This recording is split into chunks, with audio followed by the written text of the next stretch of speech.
So today we're preparing for the instructor's course, which will start next week. So these 3 flashover simulators have only just been commissioned. They've been burnt in, and we're experimenting with the different types of fuel we've got. So they're using a fibre board, which is very different from what we're used to.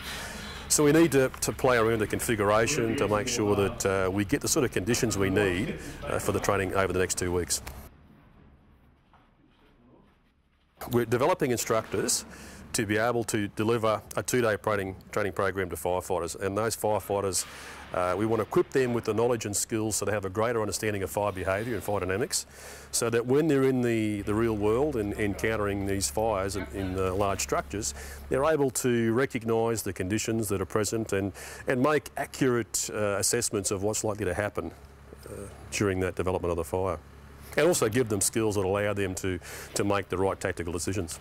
That's right, we're too tired. Quit that. Not doing that. So it's a 2-week program for 10 days, and generally the first half of the day is theory. So we do a lot of classroom work, some small-scale demonstrations in the mornings, and every afternoon we go into these simulators and light real fires, carbonaceous type fires, and give the guys experience of the different types of burns that can be created. And there are different configurations, different methods of training.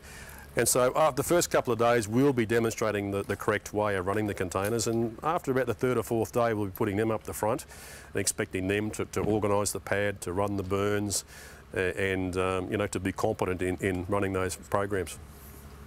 Hey guys, with this one here, I just want to see if I can just light the edge of the crib up and get a slower development. Sure.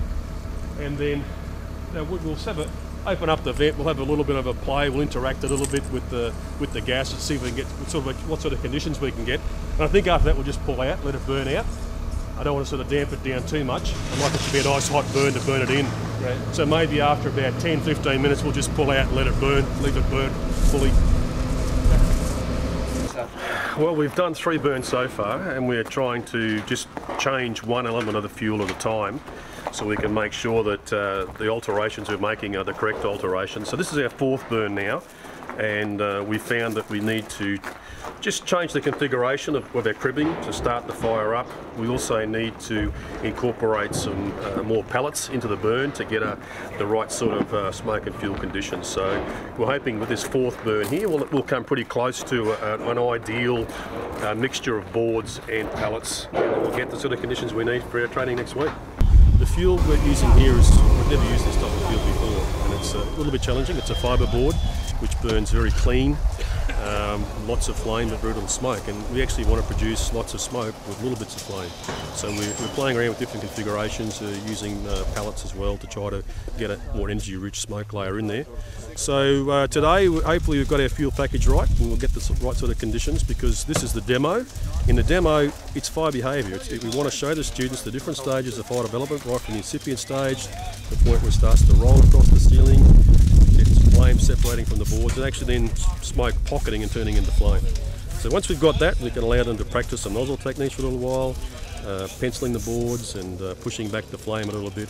But really most of the learning outcomes are achieved in the first couple of minutes. Even though we probably spend 20 minutes practicing nozzle techniques, it's actually a small part of the actual learning plan. It's mostly about fire behaviour. Ideally with fire development training, or fire dynamics training, we need to actually show the students the stages leading up to the ignition of the fire gases. So we need to produce a good gas layer, a good smoke layer with unburnt fuel. We need that to be over the right length of time so that the students get a chance to actually see that in the development stages, because once we get ignition and the flames are rolling down the ceiling, that's the final stage of development, and we're moving away from the actual teaching fire behaviour into the opportunity to practice nozzle techniques and experiment with ventilation. Started first. Yeah. There's a big fuel load there too. We're still a very fast development, but I think with this fuel load we've got over here, we should get a much better fuel development, fire development. Yeah, it was too fast, yeah. But at least we got some rolling combustion right up to the baffle plate. Yeah. Yeah. It was almost brand new from last night. There was only one white spot over the first of the 2 foyers. All the rest of it. That's what I'm thinking. I think there are 6 pallets in there.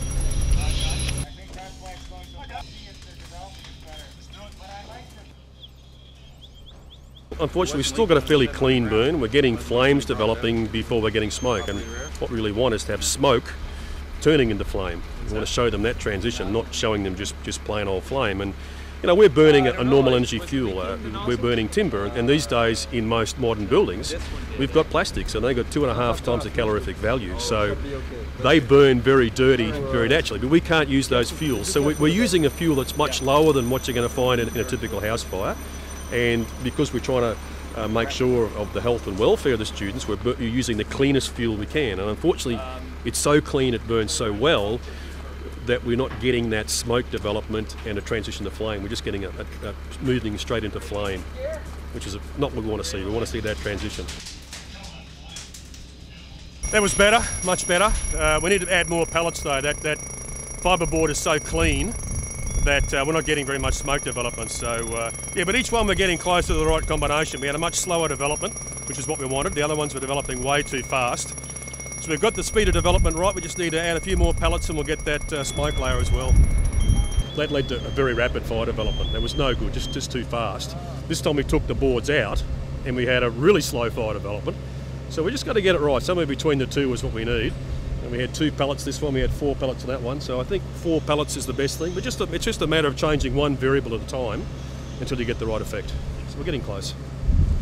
The half sheets that we have right behind the crib. Yeah. What if we replace that with a full and a half? Yeah, I like It's that. the same fuel load, but it might extend over to the pallets a little bit better. Well, if we put a pallet on that back wall next to those half sheets, we might be able to get that same extension, and we'll get more paralysis coming off the wood, which might give us a little bit better smoke. Without giving out the duration from the fiberboard. As you can see, the left-hand side where the fibreboard was all yellow flame. Just never varied from that. On the right-hand side, once the pellets started to catch on, you're getting nice reddish-orange flames. You're starting to get a darker smoke being produced. You're starting to get pocketing in the flames. So really, I think the engine is going to have to be the particle boards, the pellets. You know, we'll get our heat developed from the fibreboard, but we'll get our smoke developed from the pellets. I think that's good. Yeah.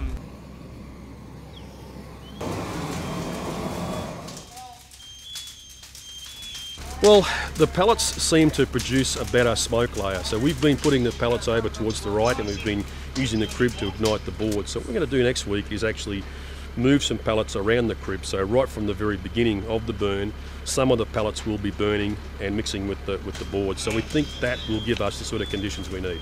Are you going to try it before? Well, we've got some time on Monday. On Monday's an orientation day for the students, so they'll be busy setting up and getting the layout of the pad and working out how to do all the decontamination. So that gives us a little bit of time to do 2 or 3 burns on Monday, and we're hoping that we'll get everything spot on by Monday afternoon. So we've got 2 or 3 more burns up our sleeve. And what you've got is you've got flame, nothing, and your pyrolysis smoke sitting at the bottom of the neutral plane. Yeah, I know. So you're getting a delineation, but what I like to see is, you know, all the way down and the white smoke at the bottom. And that's just because the smoke's not Just thick burning enough. too clean. If you stuck your head up above that smoke, it was clear as day. And then you had flames above you. And again, it's just not building up that fuel, that plug. I want smoke all the way down and then pockets of flame. Yes. That's what I want. It's still no smoke. Some great flames showing. And it's nothing's building up on the backside of the baffle, so we're not getting that where we can pull it down and get it to actually interact with the vent. Yeah. So what do you think? I reckon another pallet where that crib is. Yeah. You got to get pellets burning right from the very beginning, rather than waiting for the boards to go and then kick the pellets in later. I think you need to have some pellets burning right from the beginning. I think it might help. I'm concerned that we build too much heat up. We're not going to keep students in there. We've all been through this a number of times. But if you start getting students in there that are feeling that heat, they're gonna want to lose sight of the education piece, and we're worried about I'm getting really hot. Yeah. So.